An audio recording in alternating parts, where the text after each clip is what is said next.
नमस्कार मंडळी. आपल्या महाराष्ट्र राज्यामध्ये महिलांच्या सक्षमीकरणाकरिता मुख्यमंत्री लाडकी बहीण योजना सुरू करण्यात आली होती. या योजनेच्या माध्यमातून अर्ज करा आणि लाभ मिळवा या तत्त्वावरती ही योजना शासनाने सुरू केली.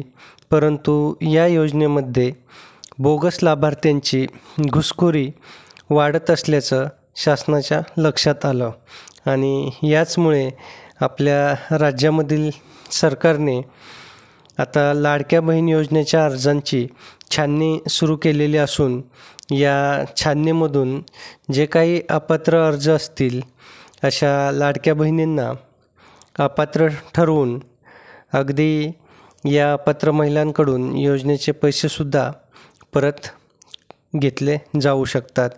आता या अर्जांच्या छाननीमध्ये अनेक अर्ज चुकीचे आणि अपूर्ण असल्याचे सामोरे आलेले आहे. त्यामुळे अनेक महिला या योजनेचा लाभ घेण्यास अपात्र ठरू शकतात. याशिवाय अनेक महिलांनी चुकीची माहिती देऊन या योजनेसाठी अर्ज केल्याचंसुद्धा शासनाच्या लक्षात आलेलं आहे. अशा चौकशीमध्ये अपात्र आढळलेल्या महिलांना मिळालेले पैसे परत करावे लागू शकतात. तर अशा या अपात्र ठरवले जाण्याचे निकष नेमके कोणते आहेत ते आपण या व्हिडिओच्या माध्यमातून जाणून घेऊयात. तत्पूर्वी आपण या चॅनलवर नवीन असाल तर चॅनलला सबस्क्राईब करा आणि असेच महत्त्वपूर्ण शासन निर्णय आणि शासकीय योजना आपल्यापर्यंत सहजपणे पोचाव्यात यासाठी या चॅनलला सबस्क्राईब करा. मित्रहो, या निकषांमध्ये पहिला निकष आहे लाभार्थी महिलेच्या कुटुंबातील सदस्य कोणत्याही सरकारी विभागात नियमित, कायमस्वरूपी किंवा कंत्राटी कर्मचारी म्हणून कार्यरत असेल तर अपात्र ठरवले जाईल.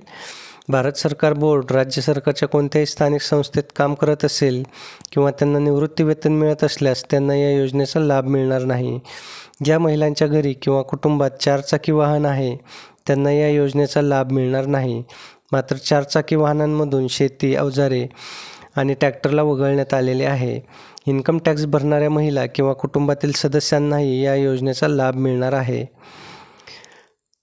ज्या महिलांचे एकत्रित वार्षिक कौटुंबिक उत्पन्न 2.5 लाख रुपयांपेक्षा जास्त आहे त्यांना या योजनेचा लाभ मिळणार नाही.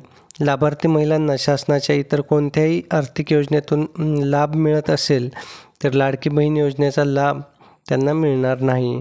कुटुंबातील कोणताही सदस्य जो विद्यमान किंवा माजी आमदार, खासदार किंवा कुटुंबातील कोणताही सदस्य ज्याच्याकडे 5 एकरपेक्षा जास्त शेतजमीन एकत्रित आहे त्यांना या योजनेचा लाभ मिळणार नाही. तर अशा प्रकारे हे अपात्रतेचे निकष असून यातून अनेक अर्ज बाद ठरू शकतात आणि अपात्र असलेल्या लाडक्या बहिणींना मोठा धक्का बसू शकतो. मित्रहो, व्हिडिओ आवडला असेल तर व्हिडिओला लाईक करा आणि जास्तीत जास्त शेअर करा म्हणजे लाडक्या बहिणींना अपात्रतेचे निकष कोणते आहेत ते समजेल. तसेच आपण या चॅनलवर नवीन असाल तर चॅनलला सबस्क्राईब करून बेल आयकॉनला प्रेस करा. धन्यवाद.